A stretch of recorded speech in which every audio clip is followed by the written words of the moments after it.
Petrol diesel की बढ़ती कीमत का बोझ कम करने के लिए केंद्र सरकार ने एक्साइज ड्यूटी में कमी की थी।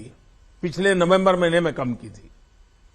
केंद्र सरकार ने राज्यों से भी आग्रह किया था कि वो अपने यहां टैक्स कम करें और ये बेनिफिट नागरिकों को ट्रांसफर करें। इसके बाद कुछ राज्यों ने तो भारत सरकार की इस भावना के अनुरूप यहां टैक्स कम कर दिया, लेकिन कुछ राज्यों द्वारा अपने राज्य के लोगों को इसका कोई लाभ नहीं दिया गया। इस वजह से पेट्रोल डीजल की कीमतें इन राज्यों में अब भी दूसरों के मुकाबले कहीं ज्यादा है।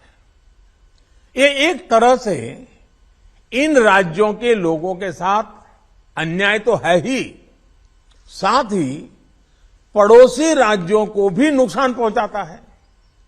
स्वाभाविक है कि जो राज्य टैक्स में कटौती करते हैं उन्हें राजस्व की हानि होती है।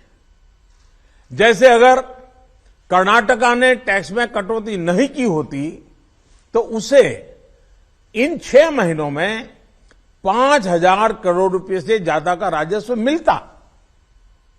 गुजरात ने भी टैक्स कम नहीं किया होता तो उसे भी 3,500-4 हजार करोड़ रुपए से ज्यादा का राजस्व और मिलता। लेकिन ऐसे कुछ राज्यों ने अपने नागरिकों की भलाई के लिए, अपने नागरिकों को तकलीफ न हो इसलिए अपने वेट में, टैक्स में कमी की पॉजिटिव कदम उठाए। वहीं गुजरात और कर्नाटक के पड़ोसी राज्यों ने टैक्स में कमी न करके इन 6 महीनों में 3,500 करोड़ रुपए से लेकर के 5-5.5 हजार करोड़ रुपए तक अतिरिक्त राजस्व कमा लिया।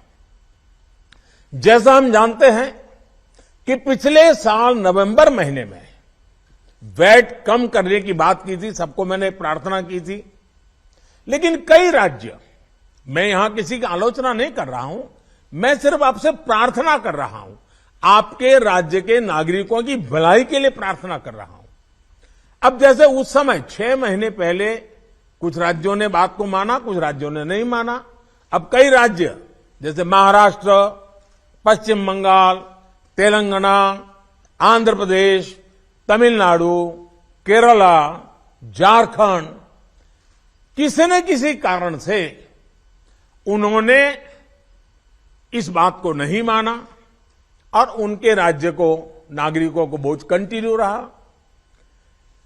मैं इस बात में नहीं जाऊंगा कि इस दौरान इन राज्यों ने कितना रेवेन्यू कमाया, लेकिन अब आपसे मेरी प्रार्थना है कि देश हित में आप पिछले नवंबर में जो करना था, 6 महीने डिले हो चुका है, अब भी आप अपने राज्य के नागरिकों को वैट कम करके इसका बेनिफिट पहुंचाइए।